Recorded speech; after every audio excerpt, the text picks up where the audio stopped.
Nosso tema é, como eu disse, sola Escritura ou somente a Escritura. E eu peço que você abra a sua Bíblia na primeira carta de Paulo aos Tessalonicenses, capítulo 2, versículo 13 a 16. Primeiro aos Tessalonicenses, capítulo 2, de 13 a 16.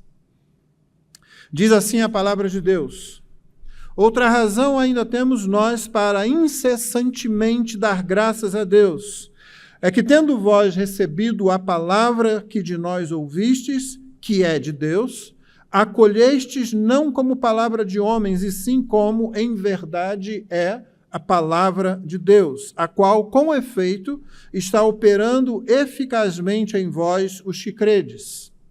Tanto é assim, irmãos, que vos tornastes imitadores das igrejas de Deus existentes na Judéia, em Cristo Jesus, porque também padecestes da parte dos vossos patrícios as mesmas coisas que eles, por sua vez, sofreram dos judeus, os quais não somente mataram o Senhor Jesus e os profetas, como também nos perseguiram e não agradam a Deus e são adversários de todos os homens, a ponto de nos impedirem de falar aos gentios para que estes sejam salvos, a fim de irem enchendo sempre a medida de seus pecados. A ira, porém, sobreveio contra eles definitivamente.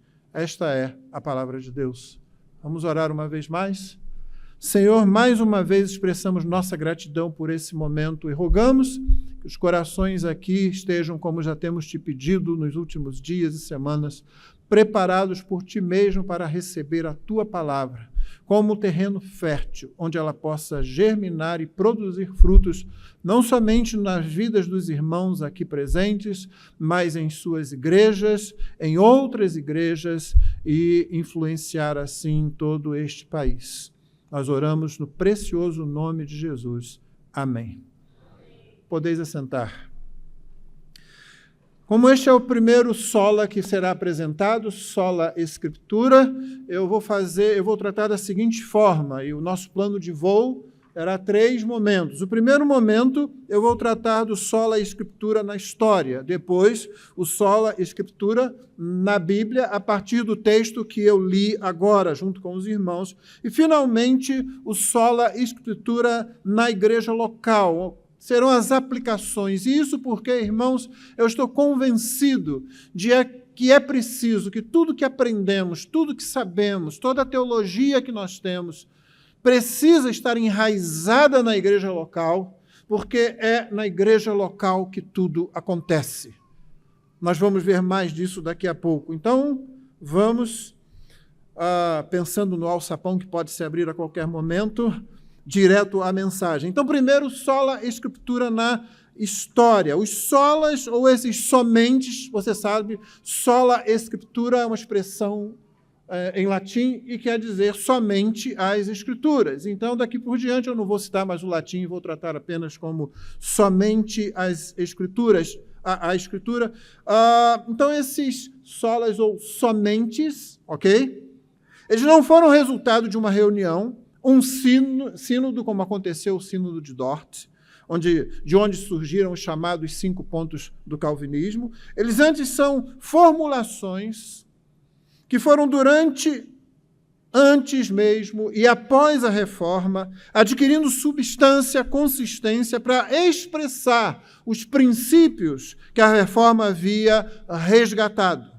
Além disso, embora podendo ser considerados princípios da reforma, é preciso que se diga que eles não são doutrinas ou conceitos distintamente reformados. Nós compartilhamos esses conceitos com os evangélicos de um modo geral. E quanto somente à Escritura, de que vamos tratar hoje, pode-se dizer que, de certa forma, esse conceito veio à tona publicamente quando Lutero, confrontado na Dieta de Worms, em 1521, fez aquela sua famosa afirmação. Disse ele, defendendo-se: a menos que eu seja convencido pelo testemunho das Escrituras, ou pela razão clara, pois não confio simplesmente no Papa ou em concílios, posto ser bem notório que, com frequência, eles têm errado e se contraditado. A menos que eu seja convencido pelas Escrituras, estou obrigado pelas Escrituras que tenho citado, e minha consciência é cativa à palavra de Deus. Não posso e nem quero retratar-me de nada, posto não ser seguro nem certo ir contra a consciência. Não posso agir de outro modo. Aqui permaneço. Que Deus me ajude. Amém. Essas foram as palavras de Lutero. Mas mesmo 100 anos antes de Lutero, John Hus, o pré-reformador no antigo reino da Boêmia, que hoje seria mais ou menos a República Tcheca, ele afirmou, também defendendo-se das acusações que lhe fizeram, dizendo o seguinte: mostrem-me com base nas Escrituras, e eu me arrependerei e voltarei atrás. Portanto, os somentes que temos diante de nós, eles resumem o ensino da Reforma de modo formal. E a Reforma foi o quê? Um chamado, um clamor pelo retorno ao cristianismo genuíno. Afinal de contas, na era medieval, a corrupção da igreja medieval romana tinha atingido patamares escandalosos. Esses somentes, eles representam uma atitude radical naquele momento. Foi o que eles representaram. Eu não penso que seja diferente hoje, como nós já vamos ver. Eu quero ver se eu consigo passar para os irmãos como que eles representaram uma atitude radical naquele momento. Para isso, precisamos ver um pouquinho contra o que eles estavam realmente lutando. Quais eram os problemas existentes no cristianismo medieval? Um livro da nossa editora fiel, Vivendo para a Glória de Deus, Joel Bick, coloca alguns pontos que são bastante interessantes.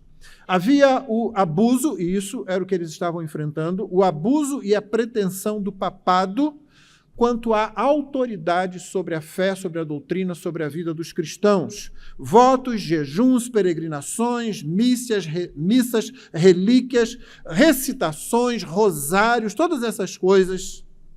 O imperativo papal era: façam penitência, ao invés de ser sejam penitentes, ou seja, arrependam-se. O cativeiro da palavra era outra situação, ela estava cativa, conquistada, escravizada pela cúpula da igreja. E quando isso acontece, pelo menos um resultado é claro: a pregação perde o seu valor. Quando a palavra é cativa pelas mentes humanas, quando ela não cativa, mas é posta em cativeiro, a pregação tem o seu papel, o seu valor diminuído. Havia a exaltação do monasticismo, ou seja, aquela velha história entre o sacro e o profano. Então, aqueles que, dentro do contexto da igreja, se dedicavam a uma pretensa vida espiritual, eles eram mais espirituais do que o povo comum, do que o povo que se casava, que tinha filhos. Havia a mediação como tendo sido usurpada, a mediação de Cristo, porque agora você tem Maria e você tem os santos também ao lado de Cristo. E, portanto, também o papel das boas obras. A salvação não é mais pela graça mediante a fé, ela depende daquilo que se faz também para que se possa ser salvo. Assim, esses conceitos basilares da Reforma, os somente, eles se opunham diretamente contra esses erros da igreja romana medieval. E isso acontece hoje também, como nós vimos. Nós ainda temos essas situações. A autoridade, muitas vezes, é chamada para a própria pessoa. No Brasil, nós temos apóstolos. Você pode ter certeza a respeito de uma coisa, quando você ouvir que alguém é apóstolo. Você pergunta assim: essa pessoa está viva? Porque se ela está viva, ela não é apóstolo. Na igreja, lá nós dizemos assim: apóstolo bom é apóstolo morto. Porque todos eles morreram lá no primeiro século. Os que têm aí são usurpadores da autoridade. Então, nós temos uma crise de autoridade acontecendo também. Nós temos o cativeiro da palavra. Eu leio a palavra e eu digo o que ela tem que dizer para você. E a pregação, consequentemente, perde seu valor. Nós temos pregações alegóricas, nós temos pregações que se utilizam do texto sem contexto. E você sabe o que dizemos sobre isso, não é? Texto sem contexto é pretexto. E por causa disso, nós dizemos que a Bíblia é a mãe de todas as heresias. Põe uma coisa na sua mente: o herege, ele vem com a Bíblia debaixo do braço. Se ele vem com outro livro qualquer, o Corão, por exemplo, é alguém que precisa de ser evangelizado, precisa do nosso amor. Mas o herege, ele vem com a Bíblia. E ele diz assim: eu sou igual a você, eu também creio na Bíblia. Não. Ele vem e ele distorce a Bíblia porque ele faz ela dizer o que ele bem entende. Nós temos as boas obras. Alguém chama um público como esse e diz assim: eu vou orar por ti agora. E faz uma oração de cura. E depois pergunta assim: quem foi curado? Isso acontece muito no Brasil. Eu sei que aqui em Angola não acontece. Isso é coisa lá do meu país, não é? Então, e pergunta assim: quem foi curado? Alguns levantam as mãos, outros não, e a pessoa que está à frente diz: se você não foi curado, é porque você não teve fé. Exige-se algo da pessoa, fora, obviamente, a contribuição financeira para a igreja. Quanto mais dinheiro entra, mais cura vai acontecer pretensamente. Enfim, essas crises estão acontecendo hoje. E nós podemos ver nesses somentes a mesma resposta boa que no tempo da Reforma desafiou, contradisse e libertou a Igreja de Cristo. Vamos lembrar, os primeiros reformadores, eles não queriam sair da igreja, eles queriam reformar a igreja. Isso não foi possível, mas a igreja então foi liberta desse cativeiro de coisas que eu acabei de colocar. Contra a tradição, somente a Escritura. Contra fé e obras, somente a fé. Contra graça e mérito, somente a graça. Contra Cristo, Maria e os santos, somente Cristo. Contra a glória sendo dada a Deus, os santos e a hierarquia da igreja, só lhe deu glória, somente a Deus a glória. É fácil perceber, então, a simplicidade da fé reformada aqui, sem todas aquelas invencionices que o catolicismo medieval havia criado. Basicamente, a simplicidade da fé reformada ou da fé protestante se apoiava e ainda se apoia em apenas duas coisas: a autoridade das Escrituras e a coerência teológica. A coerência teológica depende da autoridade das Escrituras, pois quando se dá somente a palavra de Deus, a posição de autoridade é que os pecadores conseguem obter uma cosmovisão consistente, uma teologia consistente, um culto consistente, evangelização consistente e vida consistente. Coloca a palavra de Deus no primeiro lugar como autoridade e essas coisas acontecem. Quanto a esse sola Escritura, ou ao somente a Escritura, estavam em jogo esses valores aí da autoridade. A Reforma trouxe de volta plena e absoluta confiança na palavra de Deus. Essa atitude foi de um radicalismo tremendo naquele momento. Imagina você o que aconteceu quando aqueles homens começaram a ensinar que você podia depender em toda a sua vida da palavra de Deus. Uma coisa que a gente nota hoje é o apelo às imagens que são feitas. Você entra em qualquer shopping, em qualquer aeroporto, mesmo no meio da cidade, imagens são jogadas o tempo todo, convidando você, né, o tempo todo. O uso desse apelo às imagens, ele é algo de natureza passivo-ativo. Ele está ali, está o tempo todo, ele não exige que você fique a olhar para a imagem, mas está ali, brilhando, piscando, tentando induzir querendo que você queira fazer coisas, queira adquirir coisas. Essa é uma das razões, irmãos, porque muitos médicos dizem que crianças não deveriam jamais ter acesso a telas, a ecrãs. Pelo menos não até os 12, 13 anos de idade, elas não têm nenhuma necessidade disso. Mas essa também é a razão porque muitos homens e mulheres se tornam viciados em pornografia ou em muitas outras coisas. O apelo da imagem sempre foi uma arma potente do nosso inimigo. C.S. Lewis, no seu livro Cartas do Inferno, onde você sabe tem um demônio experiente ensinando a um demônio que está começando a sua carreira de tentador, né? E ele dá uma lição muito interessante a respeito do método do inferno. E ele diz que é o seguinte: nós temos, diz o demônio, que aumentar o desejo e diminuir o prazer. É o que muitas imagens procuram fazer. Elas aumentam o seu desejo, mas nunca satisfazem o seu desejo, de modo que você vai sempre querer mais. Isso foi exatamente o que aconteceu no Éden. A serpente criou e cultivou um arremedo da ordem de Deus, dada ao homem, uma imagem de liberdade, de autonomia, de prazer na mente do homem e da mulher, de modo que ficou fácil estender a mão, pegar aquele fruto e desobedecer a Deus. A serpente, o diabo, o que ele diz é o seguinte: é assim que Deus disse? Toda vez que a Escritura é tirada de cena, a pergunta que logo preenche esse espaço é: foi assim mesmo que Deus disse?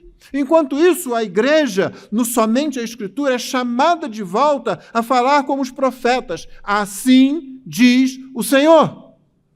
E é isso que a gente precisa reavivar no nosso meio. Não pensemos, irmãos, que esse apelo à imagem que há hoje é obra do acaso. Deus escreveu um livro e é dito que a fé vem pelo ouvir. É dito que nós andamos pela fé e não pelo que vemos. A Escritura nos desafia a crer. Nós ouvimos a mensagem, nós cremos na mensagem. A Bíblia já, desde sempre, ela dizia, Abacuque, no capítulo 2, verso 18, já dizia: que aproveita o ídolo, visto que o seu artífice o esculpiu, e a imagem de fundição, mestra de mentiras, para que o artífice confie na obra, fazendo ídolos mudos. Então, mesmo no tempo da reforma, você já tem o apelo à imagem. As imagens que estão colocadas lá, dos santos e tudo mais. Elas cativam para que você fique preso a elas. Mas a Bíblia já dizia: a imagem de escultura é mestra de mentiras. Então não é por acaso. A fé vem pelo ouvir. O diabo quer apresentar para você algo que você veja. A fé não vem por vista. Então não é por acaso que nós temos esse apelo. Por que é que algumas igrejas, novamente no Brasil eu sei que é bastante assim, dão tanta importância a milagres e prodígios, sejam eles genuínos ou falsos? O efeito da imagem é geralmente imediato, ele não admite questionamento. Chama-se lá um sujeito, um homem, uma mulher com um demônio, ou pelo menos isso é o que eles querem que acreditemos, e faz-se uma entrevista ali, e as pessoas estão vendo aquilo. E esse apelo é muito forte, porque ele não admite análise, não admite questionamento. A pessoa diz assim: eu vi com meus próprios olhos. Como se alguém pudesse ver com os olhos de outra pessoa, né? Você sempre vê com seus próprios olhos, obviamente, não é? A fé, porém, necessariamente tem um elemento de humilhação. A visão traz junto com ela uma autoafirmação. Eu vi, eu garanto, você pode confiar em mim. Já a fé, ela exige que você creia e você não vê nada, você se humilha, você é diminuído. Irmãos, poucas coisas fazem mais bem a nossa vida cristã do que nos humilharmos diante de Deus. Esse é um bom caminho. Pedro deixa bem claro que a imagem pode ser verdadeira, a imagem pode ser um milagre genuíno, mas ele vai dizer: voltem-se para a palavra. Lembra de Pedro, João e Tiago no Monte da Transfiguração? Eles tiveram uma visão da glória de Jesus. Uma visão verdadeira, uma visão maravilhosa. Cristo, e ainda apareceu Moisés, e ainda apareceu Elias, e eles conversavam ali. Pedro, porém, diz a seus destinatários, na sua segunda carta, o seguinte: essa visão, e por causa dela, nós temos assim tanto mais confirmada a palavra profética, que no contexto de Pedro significa as Escrituras do Antigo Testamento, que é a Bíblia que então ele tinha. E fazeis bem em atendê-la como a uma candeia que brilha em lugar tenebroso até que o dia clareie e a estrela da alva nasça em vosso coração. Ou seja, ele teve uma visão. Você passou por um milagre? Deus te deu uma experiência portentosa, isso já aconteceu comigo, mas o que Pedro diz é: ótimo, louve a Deus, diga aleluia, glória a Deus, mas volte para a palavra. A sua fé não é alimentada pelo milagre, por mais verdadeiro que ele seja, mas é alimentada e fortalecida pela mesma coisa que a criou, que deu origem a ela, a palavra de Deus. Você pode dizer aleluia agora. Ah, peraí, você pode dizer melhor do que isso, não pode? Aleluia? Amém. Oh, amém, graças a Deus. Então, voltando à reforma e aos reformadores, imagine agora essa novidade, essa inovação, essa coisa radical de se dizer: você não precisa de todos esses aparatos, você pode pautar a sua vida na palavra de Deus. Irmãos, foi loucura para muitos, foi insanidade para muitos. Olha, está vendo esse livro? Você pode colocar a sua fé nesse livro. Essa é a suprema humilhação, por isso muita gente não gostou. É a suprema humilhação ainda hoje, por isso muita gente não gosta. É entregar a totalidade da vida, inclusive a eternidade, a interpretação com todas as implicações, com todas as dificuldades que a interpretação da Escritura possa apresentar. Entregar isso ao conteúdo desse livro é a humilhação suprema, mas também é a glória suprema. Não há terreno mais sólido, mais firme em que possamos andar. Esse somente ele é o fundamento dos outros. Quando é que se percebe a graça pela primeira vez, senão quando o Espírito soberanamente aplica a graça, produzindo fé salvadora em Cristo, quando você ouve a Escritura, a pregação da Escritura. O que é a fé, senão uma atitude apropriada de confiança, de obediência em relação à palavra de Deus? A fé surge da palavra. E necessariamente, eu não vou falar aqui sobre aquelas palavras em latim que a gente conhece, não é? Notícia, ascensus, fiducia, elas têm importância, mas eu posso resumir isso em duas coisas. A fé é uma atitude em relação à palavra de Deus que envolve duas coisas: confiança e obediência. Você confia e você obedece. Você ouve, você confia, você obedece. Onde é que está a única fonte confiável para o solos Cristo, para o somente Cristo? Na Bíblia. Eu conheço um pastor no Brasil que ele disse: eu não vou mais pregar a Bíblia, agora eu vou pregar Cristo.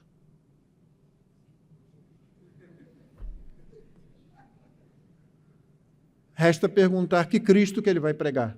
Da cabeça dele? Da cultura evangélica à sua volta? Do que a outra pessoa pensa? O único lugar onde você tem base sólida para falar de Cristo é a Escritura. É confiar na infalibilidade dela, na inerrância dela, na autointerpretação dela e na autoconfirmação dela. Amém? Vamos para o segundo ponto, então, nosso segundo ponto no nosso plano de voo, somente a Escritura na própria Bíblia. E aí nos voltamos para o texto que nós temos diante de nós. Paulo está dando graças, ele começa dando graças. Outra razão ainda temos nós para incessantemente dar graças a Deus. Isso porque ele já tinha feito isso. Paulo já tinha dado graças no capítulo 1, no verso 2, por causa da eleição da igreja. Olha o que ele diz lá: damos sempre graças a Deus por todos vós, mencionando-vos em nossas orações e sem cessar, recordando-nos diante de nosso Deus e Pai, da operosidade da vossa fé, da abnegação do vosso amor e da firmeza da vossa esperança em nosso Senhor Jesus Cristo. Ele dá graças ali e agora ele tem um segundo motivo para dar graças a Deus. E qual é esse segundo motivo? O segundo motivo é que eles receberam a palavra de Deus como que ela é, a palavra de Deus. Agora, note bem, quem é que prega a palavra de Deus? Anjos do céu? Não. Tu ouves a palavra de Deus a partir de outro pecador. O pregador é um pecador. Os que ouvem são pecadores também. Somente o Espírito Santo é que faz com que você ouça a palavra de um pecador quando ele interpreta a palavra de Deus corretamente, quando ele é escravizado à palavra de Deus, e então os pecadores podem atentar para aquilo e viver de acordo com aquilo. E é interessante que, depois de Paulo dizer isso, que ele reconhece a operosidade da fé, a abnegação do amor e a firmeza da esperança, ele vai dizer, reconhecendo, irmãos amados de Deus, a vossa eleição. Isso foi lá no começo. Por que ele fez isso? Não foi tanto por causa do que ele viu na vida deles, embora isso também, mas porque ele sabia que ele tinha pregado o Evangelho com fidelidade, ele tinha apresentado a Escritura com fidelidade. No versículo 5 do capítulo 1, ele disse, porque o nosso Evangelho não chegou até vocês. Eu estou reconhecendo, irmão, a sua eleição, ou a vossa eleição, porque o nosso Evangelho não chegou até vós tão somente em palavra, mas sobretudo em poder, no Espírito Santo, em plena convicção, assim como sabeis ter sido o nosso procedimento entre vós e por amor de vós. Somente pela graça que homens creem nas Escrituras como palavra de Deus. O que foi que Paulo pregou em Tessalônica? A palavra de Deus, as Escrituras.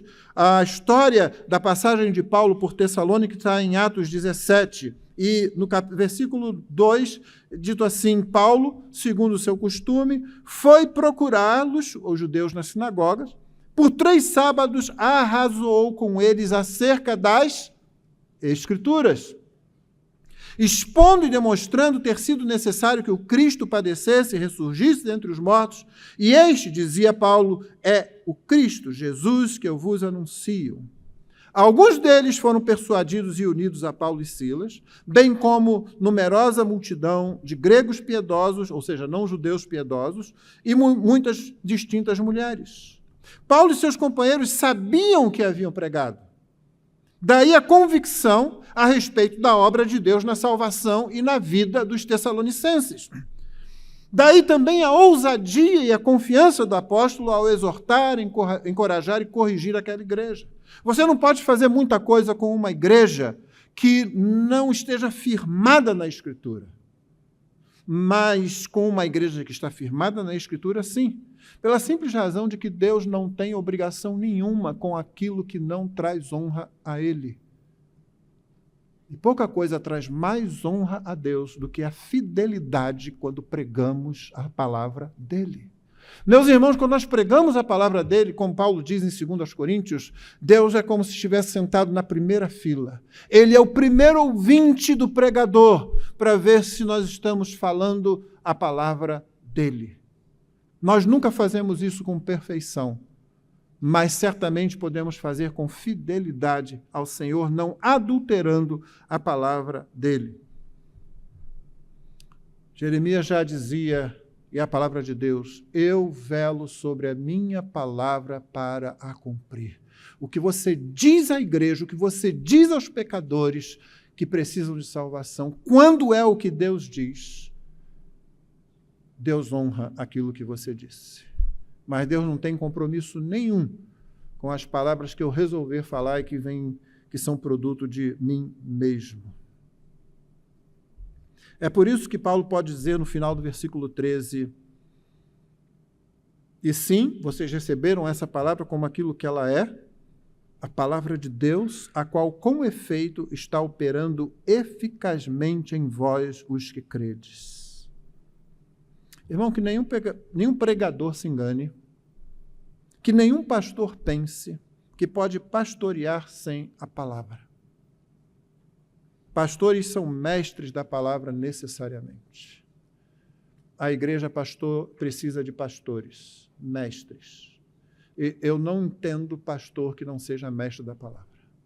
Não estou falando que você tem que ter curso de mestrado, doutorado, PhD. Na verdade, nas Escrituras, nem o seminário é uma exigência. Deixa eu fazer um parênteses aqui para você não pensar errado. Eu sou professor de seminário. Eu dou muito valor à educação teológica. Gosto e já invisto na educação teológica dos que vão se preparar para o ministério. Mas o que está se pedindo aqui é que esteja você onde estiver, você seja zeloso em conhecer a palavra para poder ensinar a palavra. Muitas igrejas no Brasil e no mundo têm pastores que não receberam treinamento formal. A Fiel investe nisso através do ministério Adote um Pastor. Investimos nisso. Mas o que está se pedindo de você, meu colega de ministério, é que você seja zeloso em conhecer a palavra onde você está, no modo como você está, porque você precisa pastorear o rebanho com a palavra de Deus. Além disso, a palavra de Deus não pode fazer mal à noiva de Cristo. A palavra de Deus não pode fazer mal à igreja. A palavra de Deus pode perturbar a igreja, a palavra de Deus pode incomodar a igreja, a palavra de Deus pode trazer inimigos para a igreja, mas ela não faz mal à igreja. Não pense que ao pregar tudo serão flores. Não. Note o verso 14. Tanto é assim, irmãos, que vos tornastes imitadores das igrejas de Deus existentes na Judéia em Cristo Jesus, porque também padecestes da parte dos vossos patrícios as mesmas coisas que eles, por sua vez, sofreram dos judeus. Ou seja, eles estavam lá, vivendo tranquilamente sua vida, vieram Paulo e seus amigos, pregaram o evangelho e agora eles começaram a ter problemas com os parentes, com os amigos, com o grupo à sua volta. Sim, a palavra de Deus pode perturbar, pode trazer inimigos, pode incomodar. Porém, a palavra de Deus dá identidade ao povo de Deus. Nossa identidade flui da palavra de Deus. Por isso, aquela igreja se identificava com irmãos que eles nunca tinham visto, lá na Judéia, mas eles estavam unidos. A Escritura, além de identidade, também dá unidade ao povo de Deus. Lá no Brasil, nós nos sentimos unidos aos irmãos africanos e com as lutas que eles têm, e esperamos que os irmãos africanos se unam a nós, orando por nós, enquanto enfrentamos as nossas lutas também lá. É a palavra de Deus que faz isso. Finalmente, a Escritura, ela pode trazer sofrimento ao povo de Deus, mas também traz Deus ao lado do povo de Deus. Não existe povo de Deus sem a Escritura. Novamente citando Pedro, agora na primeira carta, ele diz no capítulo 1, 23 a 25, pois fostes regenerados não de semente corruptível, mas da incorruptível. E ele explica, mediante a palavra de Deus, a qual vive e é permanente. Pois toda a carne é como a erva, toda a sua glória é como a flor da erva. Seca-se a erva, cai a sua flor. A palavra do Senhor, porém, permanece eternamente. Ora, esta é a palavra que vos foi evangelizada. Nós precisamos poder dizer isso. A palavra com a qual eu evangelizei é a palavra de Deus. Ele termina dizendo, os quais, os judeus, não somente mataram o Senhor Jesus e os profetas, como também nos perseguiram, não agradam a Deus e são adversários de todos os homens, a ponto de nos impedirem de falar aos gentios para que estes sejam salvos, a fim de irem enchendo sempre a medida de seus pecados.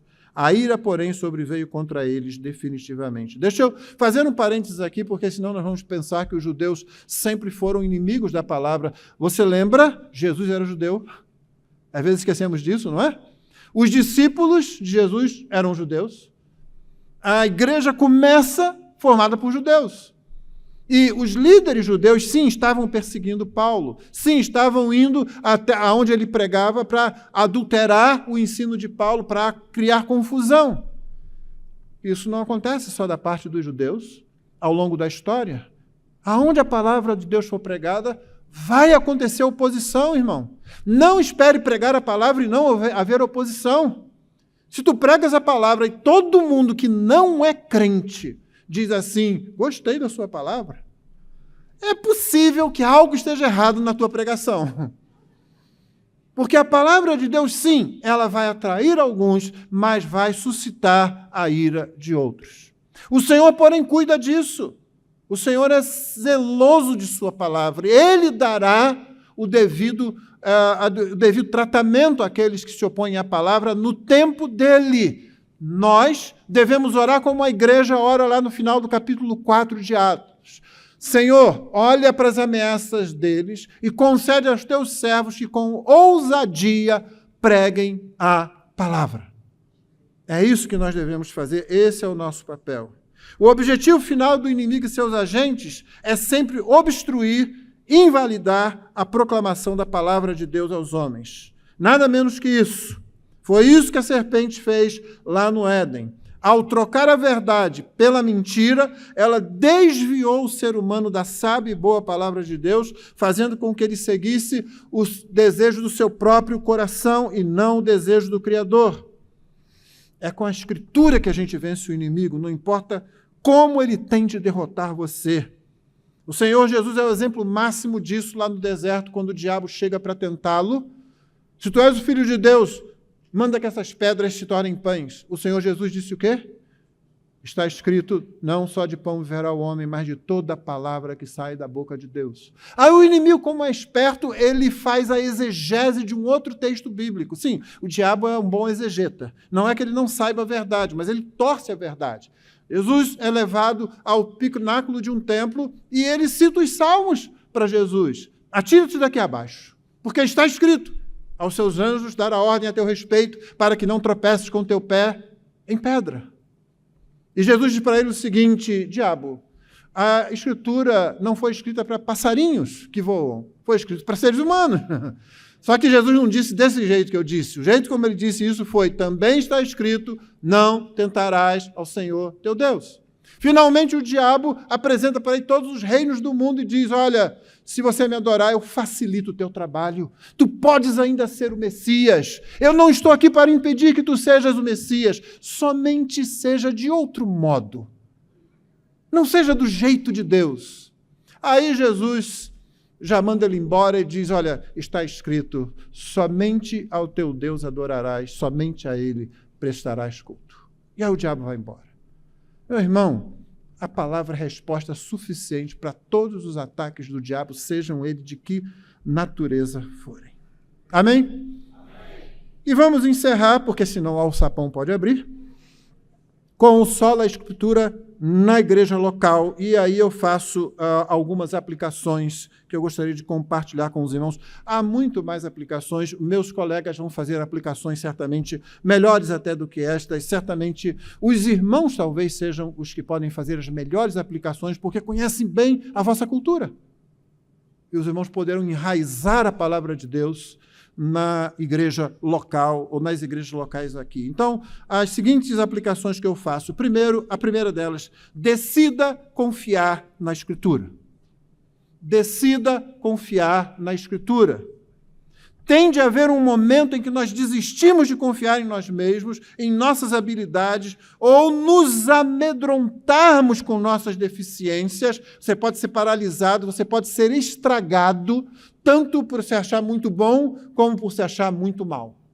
Tanto por se achar o suprassumo da pregação, como achar que você é nada na pregação. Deixa eu dizer uma coisa, nós nunca somos suficientes para a pregação. Mas o Espírito de Deus é que nos capacita. Então tem que haver um momento em que a gente para com isso e em algum momento tomamos uma decisão de confessar que seja o que for que eu e você possamos falar à igreja, nunca isso será melhor do que aquilo que o próprio Senhor da igreja pode falar à igreja. A gente se volta para a Bíblia. Segunda aplicação, dedique-se ao estudo zeloso da Escritura. Novamente, não está se pedindo que tu sejas um PhD em alguma coisa, que tu tenhas que procurar um curso. Se tiver oportunidade, façam. Aproveita a oportunidade. Mas tendo ou não essa oportunidade, seja zeloso no estudo da Escritura. Lembre-se daquilo que Paulo diz em 1 Coríntios capítulo 4, versos 1 e 2.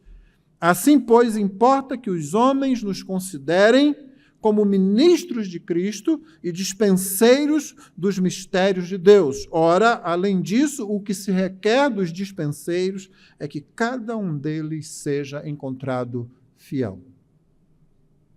Seja zeloso. Terceiro, eu encorajo fortemente você, pregue expositivamente. Exponha o texto. Há várias razões, benefícios para isso. Eu vou dar 4 aqui sobre esse pregue expositivamente. Primeiro, as suas explicações, suas argumentações, suas aplicações vão ficar cativas à palavra de Deus, porque vão fluir da palavra de Deus. Segundo, o seu tempo de preparação para a pregação vai ser muito melhor aproveitado, uma vez que os textos de vários sermões à frente já estão escolhidos. Assim, e ninguém vai poder dizer para você assim, pastor pregou para mim hoje. Já ouviu isso? Eu já ouvi, mas eu estava a pregar expositivamente. Ou seja, naquele dia era aquele texto. Eu não mudei o texto para falar A ou B. Eu preguei aquele texto e a pessoa vem no final do culto e diz assim, o pastor pregou para mim, o pastor falou para mim. Eu digo, não, eu não. Deus falou. Você sabia que isso aqui estava para ser pregado hoje? Então, o seu tempo de preparação tu não tens que ficar sobre o que vou pregar semana que vem. Já está decidido. Tu estás expondo a palavra. Terceiro, a tua mensagem vai demonstrar unidade, coerência, inclusive com todo o restante da Escritura. Porque somente a Escritura, o sola Escritura, está totalmente ligado ao tota Escritura. Outra expressão quer dizer o quê? Toda a Escritura. Somente a Escritura e toda a Escritura. Quando eu prego expositivamente, eu não posso pular aquele texto mais difícil, eu tenho que lidar com ele. Quando eu prego expositivamente, eu não prego somente sobre os textos prediletos. Deus fala à igreja. Eu só repito o que ele diz. Por último, você vai desenvolver na igreja um gosto, um amor pelo ensino e pelo estudo da Escritura. Irmão, o bom gosto, ele precisa ser aprendido. O povo aprende a amar a palavra de Deus. Na igreja, muita gente que chegou lá e nunca tinha ouvido pregação expositiva, depois de ouvir por um tempo, foi visitar uma outra igreja onde se pregava outra coisa qualquer. E a pessoa volta para mim e diz, pastor, eu acho que estou muito orgulhoso. Eu acho que eu estou soberbo. Por quê, meu irmão? Porque eu fui lá e eu não consigo mais aquilo. Aquilo não me diz nada, eu estou ficando soberbo. Eu falei, não, você se acostumou com o bom vinho. Você não quer coisa estragada. O bom prato, seu gosto está sendo aprimorado. Meu irmão, você vai ver como a sua igreja vai desenvolver o gosto pela palavra de Deus. Então, pregue expositivamente. Quarto e penúltimo, certifique-se de que seu assunto seja Cristo. Você prega, você tem que falar sobre Cristo. Não ceda à tentação de fazer a sua pregação girar em torno dos problemas da cultura, dos desafios atuais, dos problemas dessa ou daquela pessoa. O seu assunto é Cristo. Paulo disse aos coríntios, decidi nada saber entre vós a não ser Cristo e este crucificado. Quer preparar seu povo para enfrentamentos na cultura? Que seu assunto seja Cristo. Quer preparar você mesmo? Seu assunto seja Cristo. Os irmãos sempre serão as melhores pessoas, como eu disse, para aplicar Cristo às questões da vossa cultura, aos desafios da vossa cultura, mas certifique-se de que estás a apresentar Cristo. E o que significa isso? Significa que você anuncia Cristo com todas as implicações, todas as consequências e toda a glória da morte de Cristo na cruz. Elias e Moisés, quando aparecem na transfiguração, sobre o que eles falam? Sobre a morte de Cristo na cruz. Paulo apresentou Cristo e este crucificado. Então sigamos estes bons exemplos. E para os meus colegas pastores, a última aplicação sobre somente a Escritura na igreja local, seja paciente. Se Deus permitir, no mês que vem eu faço 40 anos de ministério. Se Deus permitir, em dezembro próximo eu faço 30 anos na mesma igreja. Alguns irmãos chegam lá na igreja e dizem assim, mas que culto maravilhoso, mas que bênção é isso aqui. E eu recebi um telefonema de um pastor que plantou uma igreja há pouco tempo. E aí ele me liga de outro estado do Brasil e diz, pastor, eu tentei fazer isso ou aquilo no domingo, mas aí a pessoa não entendeu bem e ficou assim. E ele estava a ir muito bem na plantação da igreja. Eu disse para ele, calma, calma, seja paciente. Deixa a palavra, ela vai fazer o fruto. Irmão, eu dei muito tropeção antes de ver a igreja chegar naquele ponto. Muito tropeção. Deixe a palavra de Deus fazer o trabalho dela. Foi o que Lutero pensou. Ele disse, eu não fiz nada, mas a palavra de Deus, enquanto eu estava aqui cuidando da minha vida, ela fez tudo. Nós não produzimos resultados. Tem sido essa a ilusão de muitos pregadores e pastores. Nós achamos que podemos ajudar Deus. Deus não precisa da nossa ajuda, Deus precisa que sejamos fiéis ao pregar a sua palavra. Então, dê tempo para o rebanho se acostumar com a palavra. Quando você treina o rebanho pacientemente, eles começam a fazer a mesma pergunta dos discípulos e dar a mesma resposta. Para quem iremos nós? Só tu tens as palavras de vida eterna. Eles vão reconhecer que a palavra de Deus está sendo pregada ali. E eu concluo dizendo, Jesus, o Verbo vivo, nos deu a si mesmo para que fôssemos salvos. Não devemos supor que, após salvos, nós não precisamos mais do Verbo de Deus. Pelo contrário, Jesus deve adquirir cada vez maior importância, maior preeminência nas nossas igrejas locais. William Hendrickson, comentando aquele versículo 13 do texto que nós lemos, ele diz o seguinte, o inimigo está tentando minar a sua fé. Porém, a sua espontaneidade em sofrer perseguição por amor a Cristo prova que sua fé é genuína e que o inimigo não triunfará.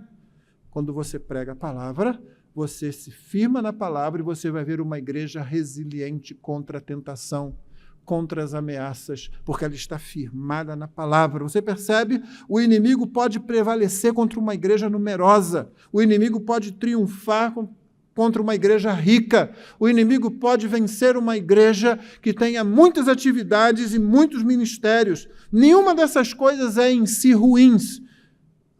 Nenhuma delas é necessariamente ruim.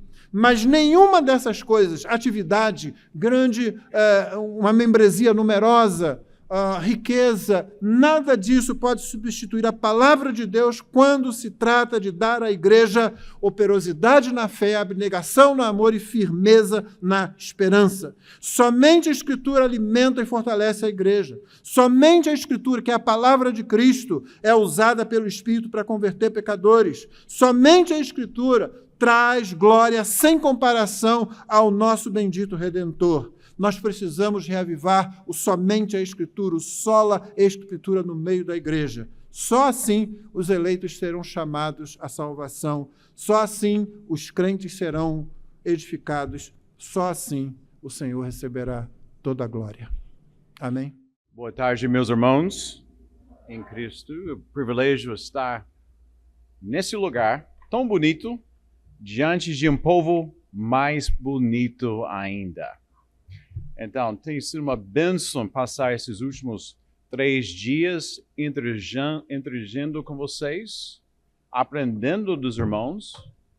Eu acho que eu tenho feito mais perguntas para vocês do que vocês têm feito para mim. Então, realmente tem sido muito rica essa experiência estar em seu país.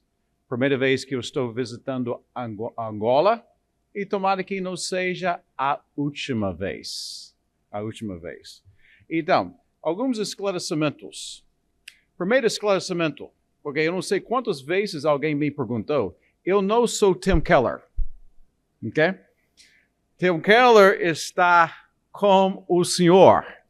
Eu estou no Senhor, mas eu ainda não estou no Senhor. Eu não vou estar no Senhor ainda. Eu vou chegar lá. se Deus permitir, quando eu partir dessa terra. Mas é uma bênção estar nessa conferência eclesiológica. A primeira vez que eu estou participando como preletor de uma conferência fiel. Eu posso falar isso, uma equipe piedosa, uma equipe comprometida com sua igreja local. Então, eu sou o melhor crente por causa desses irmãos brasileiros que têm investido em minha vida. Além disso, eu fico feliz pelo Ministério Fiel, pois acabou de publicar meu livro.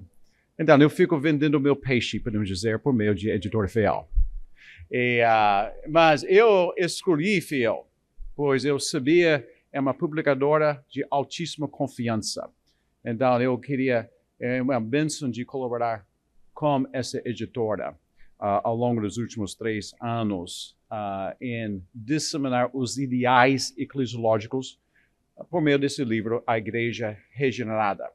E falando sobre isso, durante o intervalo, meus amados, se ainda eu não autografei, se ainda não fez um autógrafo de seu exemplar, vai ser uma bênção durante o intervalo resolver esta questão pendência antes de ir embora.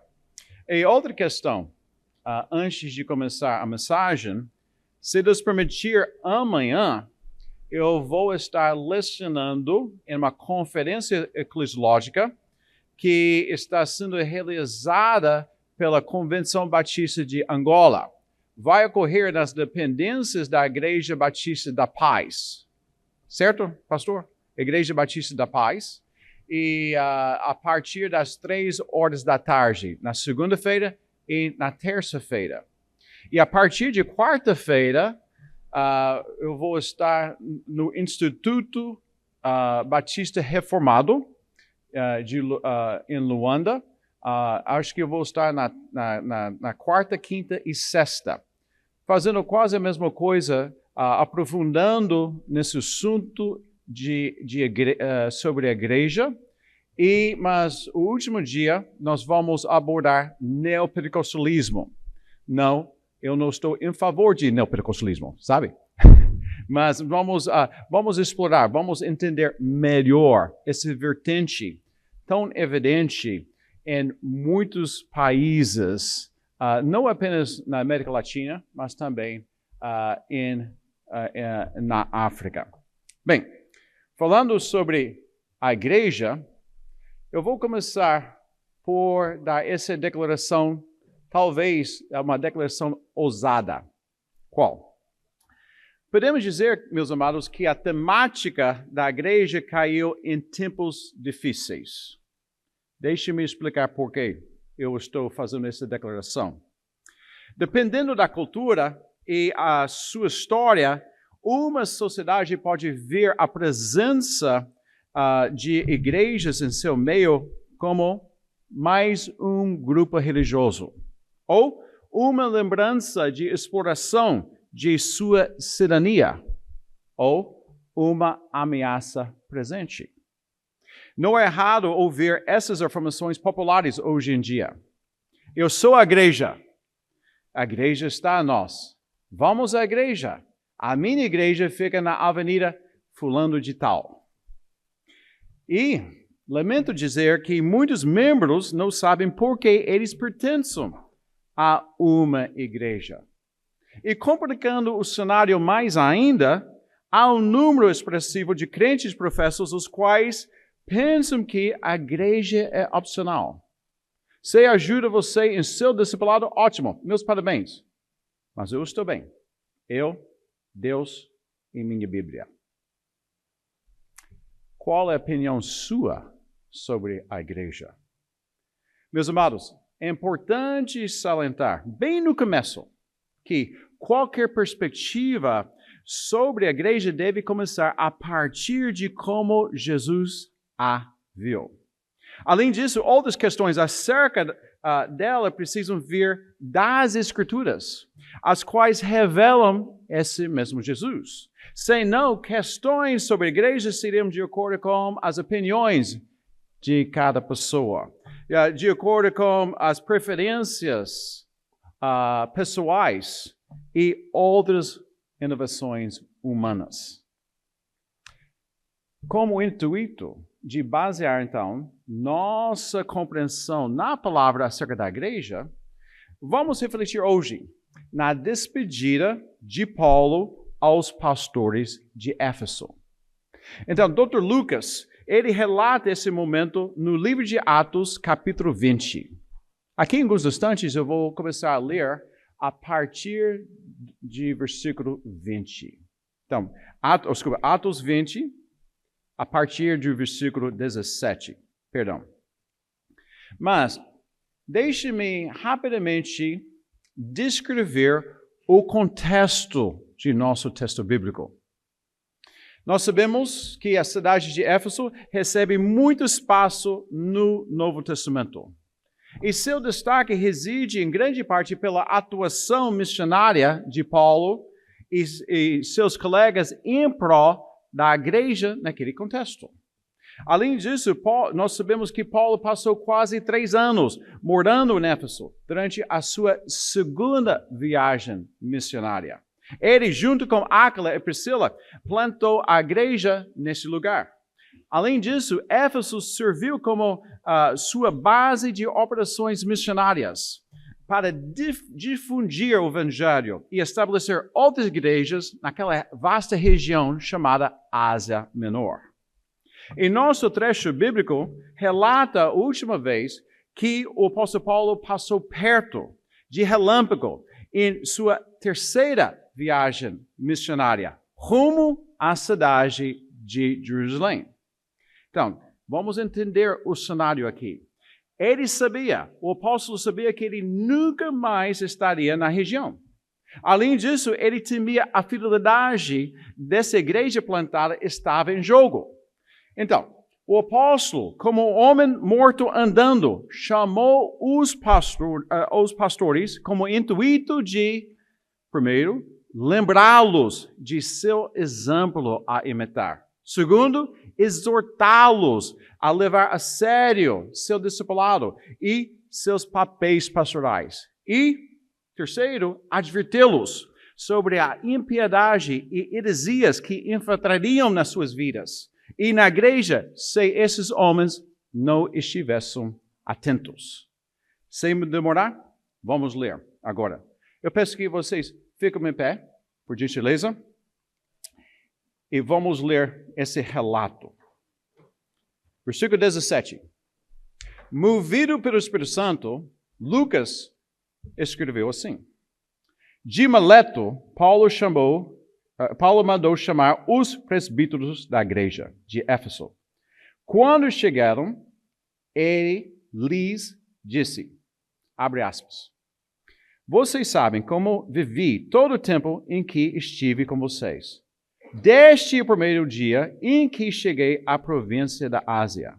Servi ao Senhor com toda humildade e com lágrimas, sendo severamente provado pelas conspirações dos judeus.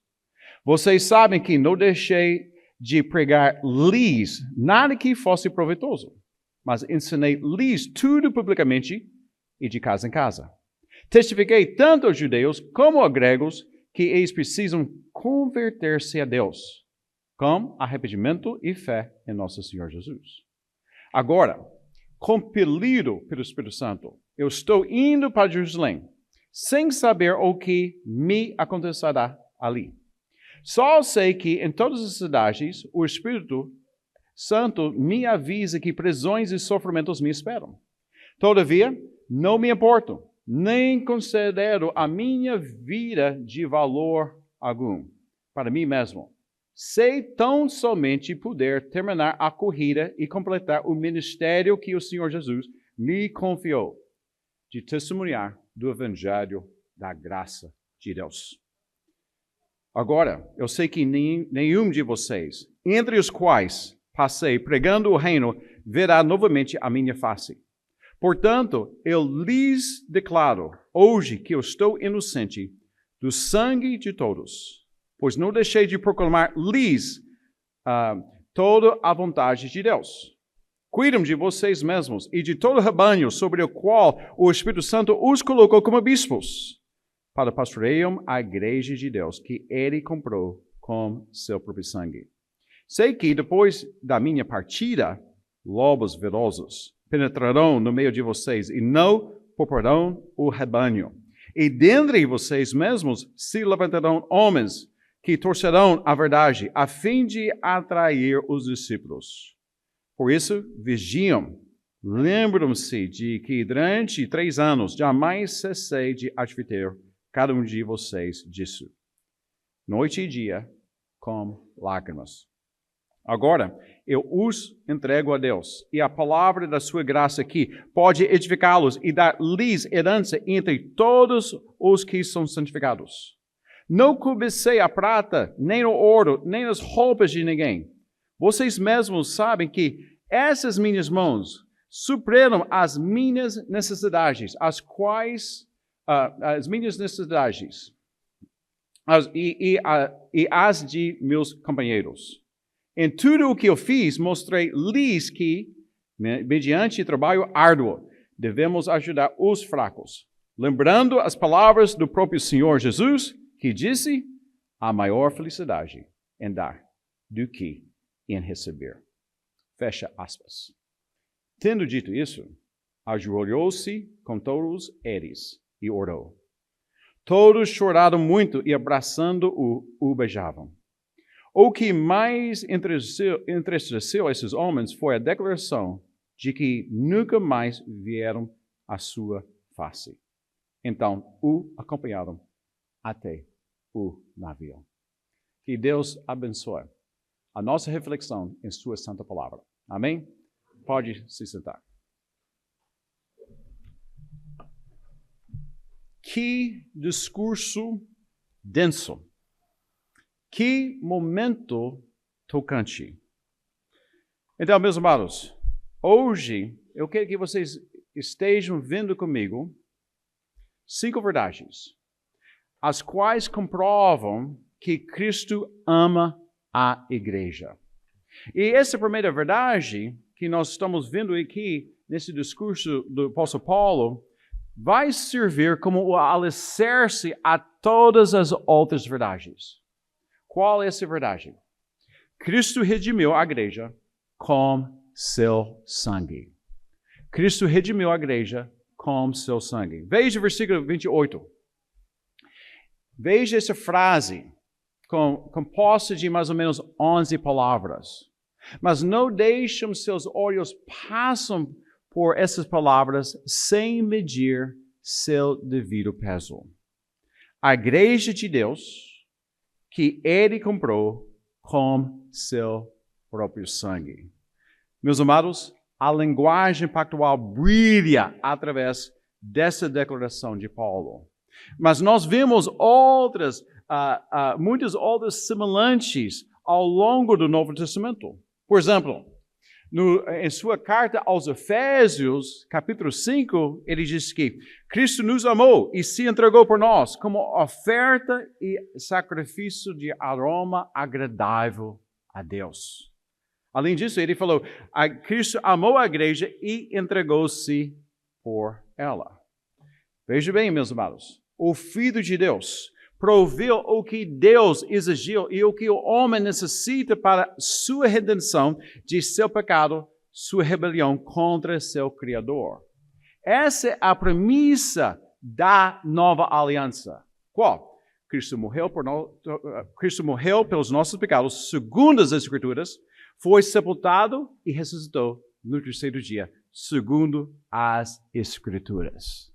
Assim, podemos concluir este primeiro ponto assim: a igreja é a iniciativa mais preciosa no coração de Deus, pois seu Filho eterno a resgatou de modo espontâneo com seu sangue. Meus amados, basta citar o termo de carinho usado na palavra para descrever a igreja. Qual? A noiva de Cristo. Mas vamos continuar. Há 4 outras verdades. E Cristo, junto ao Pai, Nós sabemos, por meio desse texto e por meio da palavra em sua íntegra, Cristo, junto ao Pai, amorosamente deu à sua igreja a melhor dádiva. Qual? Segunda verdade, Cristo está com a igreja por meio de seu Espírito. Cristo está com a igreja por meio de seu Espírito. Se lembram, Jesus, antes de sofrer, antes de subir ao céu, disse aos seus discípulos, eu não os deixarei órfãos. E sua promessa indicava o envio do Espírito Santo e a relacionada bênção divina do novo nascimento. Então, por meio da ação do Espírito Santo e do ouvir do Evangelho, o redimido é capacitado a responder conforme ordenado por Deus. Então, eu expliquei isso ontem. No lado humano, o Evangelho requer a sua aplicação pessoal e correta. Por isso, o apóstolo Paulo sempre ressaltou esta postura necessária quando ele pregava e conversava com pessoas sobre o Evangelho. E vocês podem ver isso em versículo 21. Ele falou, testifiquei tanto a judeus como a gregos que eles precisam converter-se a Deus com arrependimento e fé em nosso Senhor Jesus. E nessa conferência, muito do que ouvimos sobre os famosos solas ressalta essa aplicação pessoal e correta. Assim, aqueles que receberam o Evangelho são justificados de seu Deus, de seu pecado. São santificados por seu Deus, adotados como seus filhos e inseridos em sua santa igreja. Além disso, são habitados pelo seu Espírito.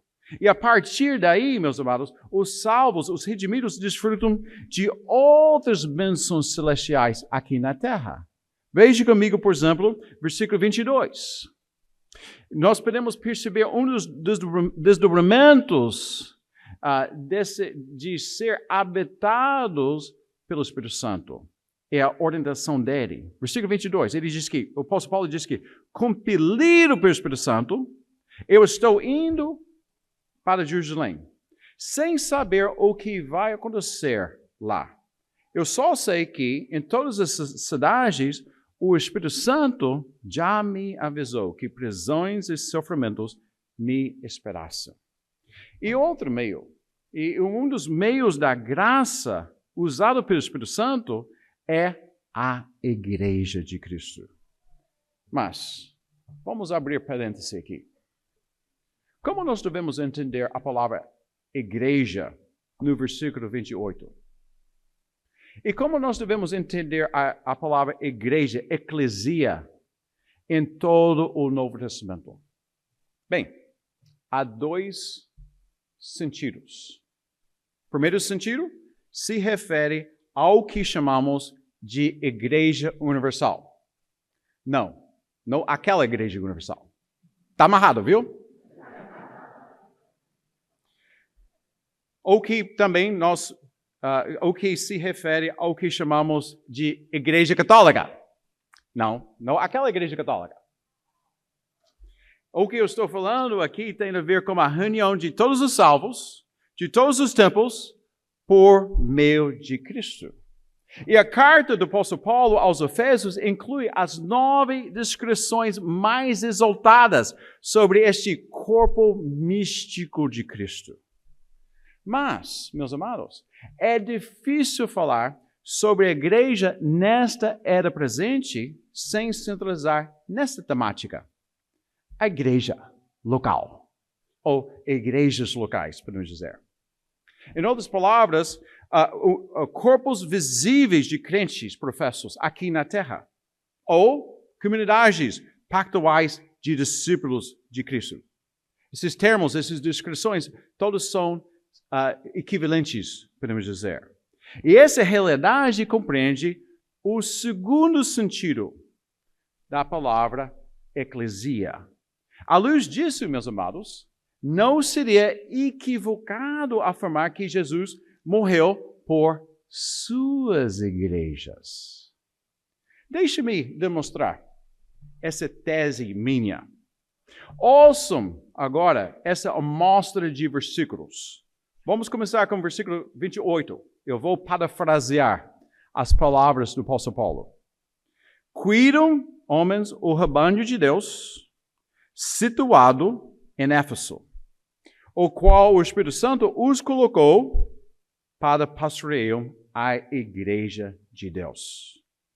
Paulo também escreveu em 2 de suas cartas esta mesma frase. A igreja de Deus que está em Corinto. Além disso, ele enviou uma outra carta às igrejas da Galácia. E bem antes do ministério do apóstolo Paulo, bem antes de sua conversão, nosso Senhor Jesus referiu-se à igreja visível quando instruía sobre como resolver ofensas entre 2 irmãos. Em Mateus 18, versículo 17, deixe-me citar as palavras de nosso Senhor Jesus. Ele disse, se o ofensor se recusar a ouvir, conte à igreja, eclesia. E se ele se recusar a ouvir também a igreja, trate-o como pagão ou publicano. Ou seja, uma pessoa que não é apta a pertencer a uma igreja, à eclesia. Então, meus amados, nós podemos perceber que a vasta maioria dos usos de igreja no Novo Testamento visa um ajuntamento de crentes professos organizado em um contexto particular, ou muitos desses ajuntamentos situados em uma região. Todavia, essa afirmação não implica que Jesus ama todas as igrejas. Essa afirmação não implica que todas as igrejas desfrutam de seu Espírito. Essa afirmação minha não implica que todas as igrejas representam seu reino, o reino de Deus aqui. Por quê? Porque nós temos que reconhecer esta realidade aqui na Terra. Há igrejas verdadeiras e igrejas falsas. E ligado a essa realidade, há pastores fiéis e pastores ímpios, pastores hereges. Vamos pensar em um conceito simples. Eu sou homem simples, então vamos pensar num conceito simples aqui. Vamos imaginar que o comprimento desse palco aqui divide todas as igrejas na face da terra em 2 classificações distintas. Podemos dizer falsas e verdadeiras. Falsas e verdadeiras. É crucial repararmos estas 2 classificações. Esse púlpito representa a linha divisória, que está separando, podemos dizer, representando o que separa igrejas falsas de igrejas verdadeiras. Então, vamos contemplar sobre esse ajuntamento, esse grupo de igrejas que se encontram este lado aqui. Nós sabemos, meus amados, que conforme a palavra de Deus, todos os juntamentos de igrejas falsas se construam em uma aberração e ameaçam os discípulos genuínos e as igrejas verdadeiras. Portanto, meus amados, é necessário evitar esses ajuntamentos de igrejas falsas. Você deveria evitar esses juntamentos como você evitaria uma praga, podemos dizer. Além disso, é necessário proteger os membros de suas respectivas da influência maligna dessas igrejas falsas. E parte da missão de sua igreja, parte da missão de minha igreja é tentar resgatar aqueles que caíram sob seu despojo. Eu lamento dizer que muitos de nós hoje, como protestantes evangélicos, nós temos uma visão ingênua acerca de heresias e igrejas falsas. Mas nosso Senhor Jesus não tinha. Inclusive, nosso Senhor Jesus e seus apóstolos sempre estavam advertindo seus ouvintes e os primeiros discípulos sobre falsos mestres que distorciam o Evangelho e afastavam as igrejas da verdade do Evangelho. É exatamente o que estava acontecendo aqui em nosso relato bíblico hoje. Paulo receava que a praga demoníaca de heresia tentaria penetrar o seio da igreja que ele plantou na cidade de Éfeso. Veja o versículo 29. Eu quero mostrar isso para você. Se lembra, ele está dando esse depoimento, esse discurso aos pastores. Ele diz que, sei que, depois da minha partida, lobos ferozes penetrarão no meio de vocês e não pouparão o rebanho. E dentre vocês mesmos se levantarão homens que torcerão a verdade, a fim de atrair os discípulos. Por isso, homens, vigiam. Lembrem-se de que durante 3 anos jamais cessei de advertir cada um de vocês disso, noite e dia, com até lágrimas. Meus amados, infelizmente, a previsão de Paulo se tornou realidade com respeito a essa igreja. Mas, esta terceira verdade nos dará esperança confiável, comprovando também que Cristo ama a sua igreja. Qual é essa terceira verdade? Cristo deu à igreja pastores idôneos para cuidá-la. Então, vamos fazer o seguinte. Vamos juntar 2 versículos aqui. Vocês estão comigo ainda? Está ligado? Então, vamos juntar 2 versículos aqui. Versículo 17 e versículo 28. Deixe-me ler esses 2 versículos. Lucas falou, Paulo mandou chamar os presbíteros e disse a eles. Okay. Pula para o versículo 28. Cuidem de vocês mesmos e de todo o rebanho sobre o qual o Espírito Santo os colocou como bispos, para pastoreiam a igreja de Deus, ou a igreja do Senhor. Então, meus amados, há 3 observações dignas de nota com respeito a esses 2 versículos ajuntados. Veja bem, essas 3 observações. Vale a pena escrever essas observações. Primeira observação. Lucas usa essas 3 palavras ali de maneira intercambiável. Quais são essas 3 palavras? Presbíteros, bispos e pastorear.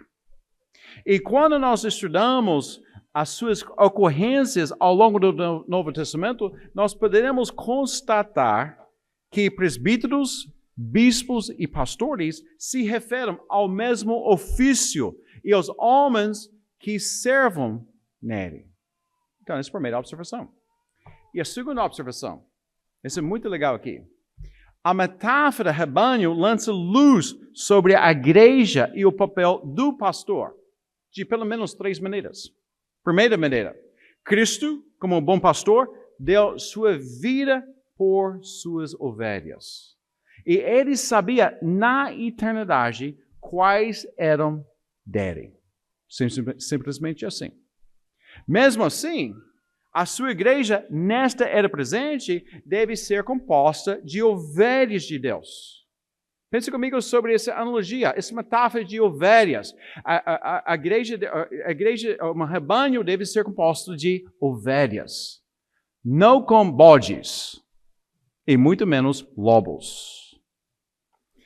Por isso, meus amados, os pastores, mais uma vez, os pastores idôneos, zelosos, são encarregados a levar seu rebanho a afirmar a profissão de fé e o modo de vida dos membros pactuados.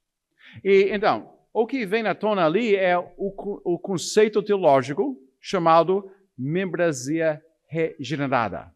Membresia regenerada. Deixe-me dar a vocês minha definição desse conceito muito importante para os protestantes. Membresia regenerada sustenta que somente crentes genuínos devem se tornar membros de uma igreja autêntica e continuar nela. Não crentes perfeitos, mas crentes genuínos, que têm uma profissão de fé plausível e um molde de vida que está sinalizando que Jesus mudou meu viver. Terceira maneira, estamos ainda pensando sobre essa palavra rebanho, essa analogia rebanho. Um pastor aprovado vai zelar pelo bem-estar de seu rebanho. Ele jamais tomar vantagem de uma ovelha fraca e violá-la. E, terceira observação, sobre esses dois versículos ajuntados. Podemos perceber que ao longo do discurso de Paulo, ele detalhou aos pastores presentes seu teor que ele pregava, como ele ensinava e como ele vivia entre os irmãos.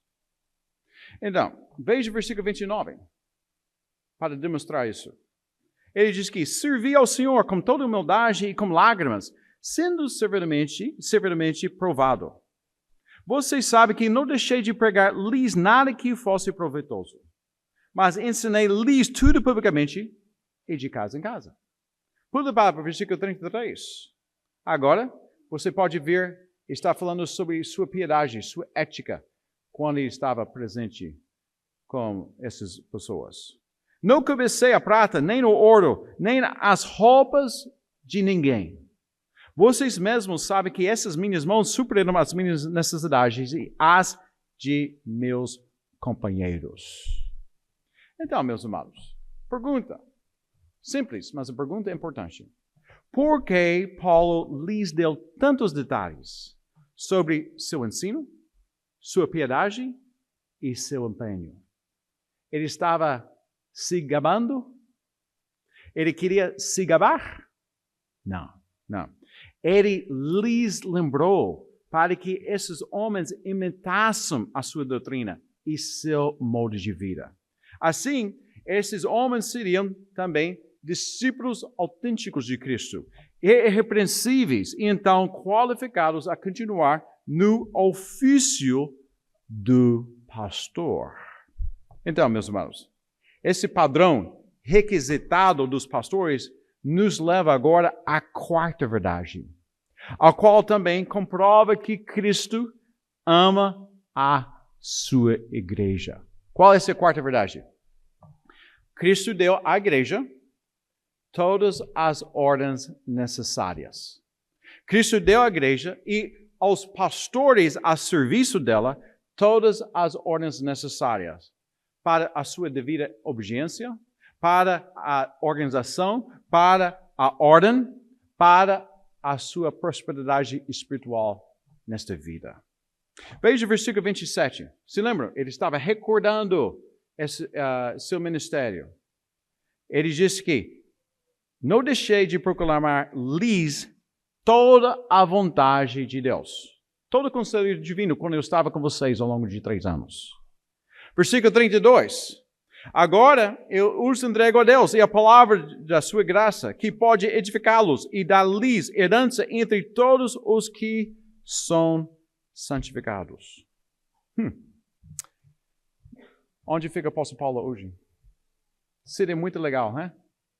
Se lembra de o que o pastor Mauricio falou no primeiro dia? O melhor apóstolo é um apóstolo morto. Nós não precisamos ter apóstolos mais, pois todo o conselho divino necessário para a sua igreja está aqui. Todo o conselho divino que você precisa para seu discipulado está aqui. E esse fato, e uma coisa, esse corpo de conselho divino, meus amados, se aplica para todas as igrejas, de todas as culturas e em todas as gerações. Amém? E esse fato tem tudo a ver com o sola escritura e a implicação de sua suficiência. Então, deixe-me ler uma parte de uma confissão de fé, que é muito legal. Essa confissão de fé é uma confissão é chamada da Segunda Confissão de Fé Batista de Londres. Então, é uma confissão de fé batista, Mas nós sabemos que a base dessa confissão de fé era a confissão de fé de Westminster, presbiteriano. Mas o que os batistas fizeram? Eles roubaram essa confissão de fé e a corrigiram. Então, deixe-me ler, porque nós aprendemos de uns aos outros, como protestantes evangélicos. E essa parte da confissão de fé destaca, salienta a suficiência das Escrituras. Uma das implicações da sola Escritura. Eu leio.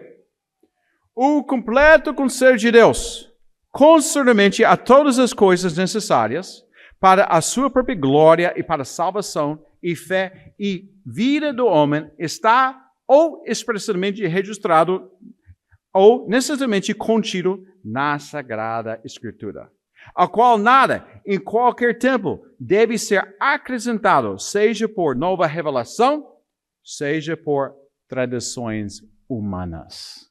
E o povo de Deus diz? Amém.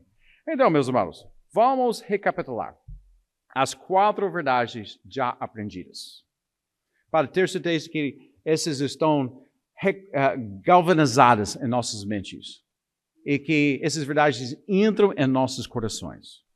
Cristo redimiu a igreja com seu sangue. Cristo está com a igreja por meio de seu Espírito. Cristo deu à igreja pastores idôneos para cuidá-la. E Cristo deu à igreja todas as ordens necessárias. E todas essas ordens estão contidas aqui nesse livro. Mas vamos continuar. A 5ª verdade.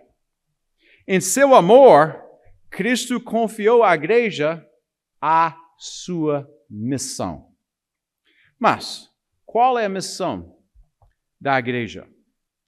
Meus irmãos, nós podemos dizer que a missão da igreja tem tudo a ver com a continuidade da missão que Jesus encarregava aos seus apóstolos. E nós podemos resumir esta missão assim, à luz do versículo 24.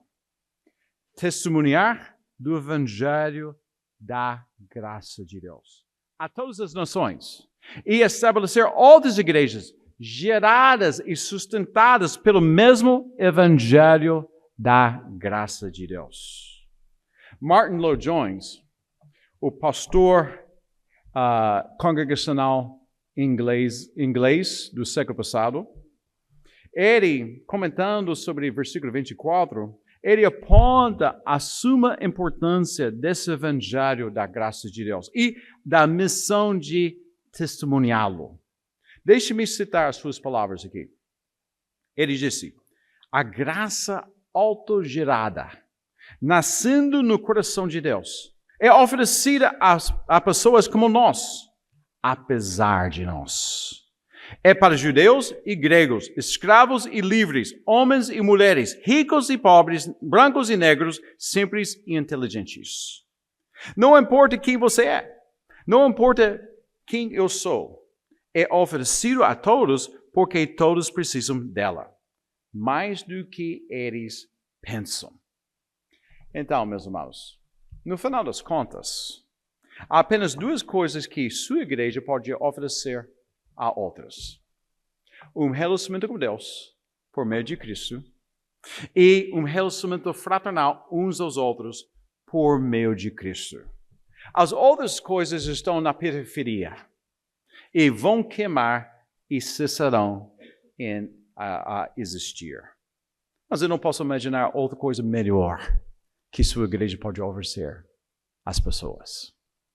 Então, vamos pensar sobre essa ideia da missão da igreja, porque isso tem tudo a ver com missões. E eu sei, meu grupo que está aqui hoje, então nós temos que reconhecer isso. A base de cumprir a missão de nossas respectivas igrejas depende, sem dúvida, de sua fidelidade a Deus nas questões de sã doutrina, de uma membresia regenerada, de mutualidade cristã e de ordem de culto. Assuntos importantíssimos, sem dúvida, sem dúvida. Porém, tais obrigações não fecham o circuito com respeito à missão de sua igreja. Podemos dizer, então, meus amados, que ter cultos regulares é fundamental para a obediência e saúde de sua igreja. Porém, manter o culto público em seus moldes regulares não é a finalidade de sua missão. Esses deveres proporcionam o alicerce para o cumprimento de sua missão. Faz sentido? Faz? Então, uma igreja fiel e saudável vai ter em seu DNA, podemos dizer, o impulso missionário. Senão, seus pastores devem exemplificar e incutir esse compromisso até que haja em seu meio. Se sim, os membros vão levar a sério a grande comissão e o grande mandamento, ambos perto de casa e longe de casa. Além disso, uma igreja missionária, podemos dizer, nós temos que reconhecer, ela não pode fazer missões de qualquer jeito. Ou com quaisquer obreiros. Esses descuidos revelam uma teologia deficiente na parte da membresia e na parte dos seus pastores. Eu li um livro recentemente, publicado pelo editor da Pronobis. E esses dois homens, pastores, missiólogos, eles falaram assim: uma teologia ruim vai levar a missões ruins. E missões ruins vão propagar mais teologia ruim, para dizer. Então, à luz dessas 5 verdades, que comprovam, meus amados, que Cristo ama a igreja, eu gostaria de compartilhar com, em especial, os pastores presentes, as minhas próprias exortações finais. Preparando essa mensagem para essa ocasião, eu fui inspirado, podemos dizer, pelo apóstolo Paulo. Eu tenho 56 anos de idade. Primeira vez que eu estou em Angola. Então, estatisticamente, talvez essa seja a última vez. Então, eu quero fazer algo parecido como ele fez. Eu quero dar a vocês minhas exortações finais. Não, eu não sou apóstolo, viu? Mas eu sei hoje, nesse belo dia, nem todos os presentes são pastores. Mesmo assim, eu creio que essas exortações minhas são pertinentes para todos, em certa medida. Por quê? Porque cada irmão, cada irmã, junto com seu pastor ou pastores, pertencem à mesma igreja, como membros, e vocês zelam uns pelos outros. Então, vamos lá. Minhas exortações. Primeira, pastor, dê o melhor de seu empenho e orações à sua igreja. Esse ponto é crucial para todos, mas em especial os pastores, uma vez que esses homens são separados para os ministérios da palavra e de oração em prol de sua igreja. Em outras palavras, meus amados, pastores, a igreja não deve receber suas sobras. Segunda exortação. Pastor, seja modelo de discípulo. Nós somos protestantes evangélicos. Nós não somos católicos. No sentido que nós cremos que em ordens sacerdotais e vitalícios. Não. O obreiro, até o pastor, é útil a serviço da igreja à medida que ele é irrepreensível diante de Deus e dos homens. Então, pastor deve ser modelo de marido cristão, modelo de pai cristão, evangelista, vizinho e cidadão. Podemos dizer que o nível, o grau, a barra é bem grande para os pastores. Irrepreensibilidade é a palavra que resume tudo isso. Outra palavra, piedade. Terceira exortação.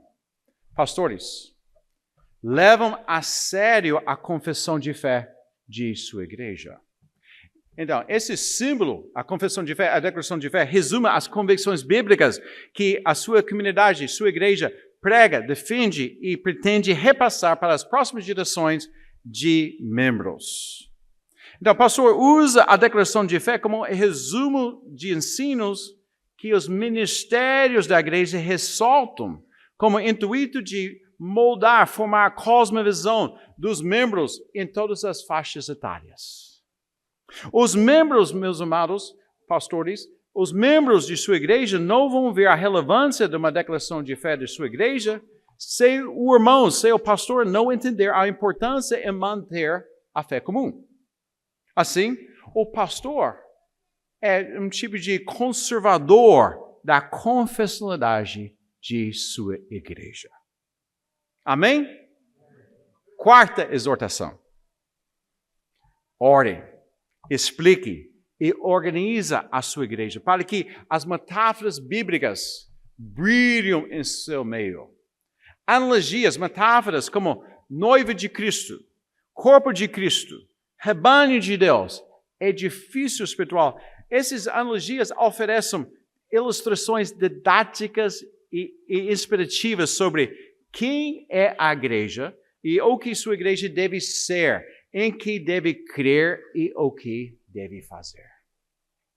Quinta exortação minha. Fale, pastor, fale constantemente sobre como a participação na igreja se liga ao discipulado dos membros. Isso quer dizer, saliente como a comunhão cristã é vital para a prosperidade espiritual de ambos, o membro e sua membresia.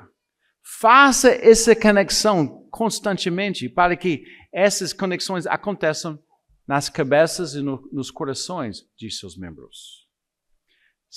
Então, sexta exortação.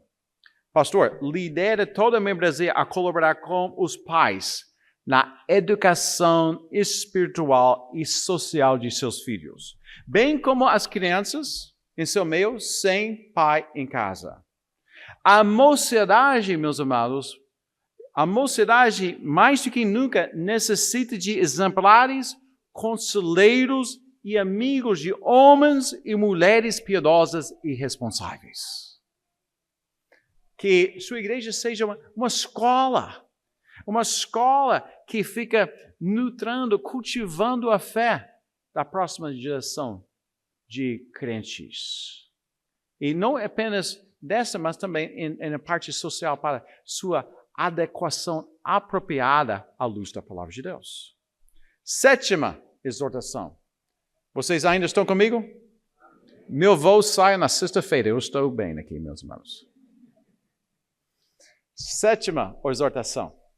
Destaque as belezas das chamadas ordens da criação. E como o Senhor as instituiu para o florescimento humano. Então, isso é muito importante. As ordens da criação nós percebemos nos primeiros 5 capítulos do livro de Gênesis. As ordens da criação têm tudo a ver com esses assuntos importantíssimos. A santidade de vida, a sexualidade e seus relacionados papéis de gênero. Casamento que deve ser heterossexual, monógamo e vitalício. A bênção de ter filhos e ter muitos filhos. Trabalho, qualquer trabalho, que ainda que seja simples, se é lícito, é legítimo, é digno. Amém? E o uso apropriado da criação e a organização civil. Como essas coisas são bênçãos que Deus colocou para nosso benefício, para o florescimento humano. Meus amados, as gerações atuais precisam de sua ajuda a entender como tais instituições são bênçãos e como o Evangelho provê a sua preservação nesta era presente. Em outras palavras, meus amados, escutem o que eu vou falar agora. Nossas igrejas, mais do que nunca, devem ser os guardiões das ordens da criação. Oitava exortação. Mantenha diante dos membros e os servos os empreendimentos missionários que sua igreja apoia. Deixe-me falar isso aos pastores.